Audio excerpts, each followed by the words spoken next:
खालीद का शिवाजी या चित्रपटाच्या संबंधामध्ये त्या ठिकाणी प्रदर्शित केलेल्या मागणी आणि भावना या आम्हाला पूर्णपणे मान्य समजल्या आहेत।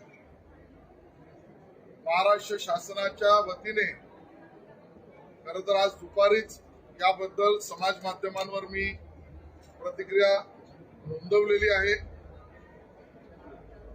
सीबीएफसी ने central board of film certification ने याला प्रमाणित केलंय, सर्टिफिकेशन केलंय।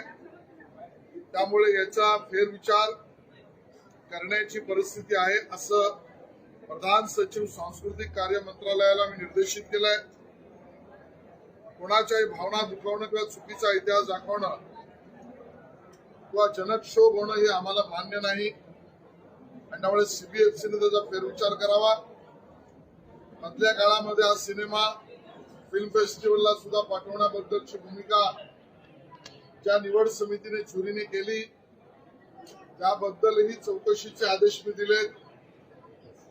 त्यांनी योग्य अभ्यास केला होता का, सिनेमा पाहिला होता का, संबंधित सर्व कथा वाचली होती का, त्यात कोणाचा खुडसाळपणा तर नाही ना। आणि त्यामुळे दोन्ही बाजूने फेस्टिवलला पाठवण्याआधी किंवा त्या समितीच्या कामाची चौकशी प्रधान सचिव सांस्कृतिक कार्य विभागाने करावी आणि प्रधान सचिव सांस्कृतिक कार्य विभागाला सीबीएफसीला याचा फेरविचार करण्यासाठीची कारवाई करण्याबद्दलची भूमिका कायदेशीर सर्व प्रक्रिया बघून करण्याचे निर्देश त्या ठिकाणी आम्ही दिलेले आहेत।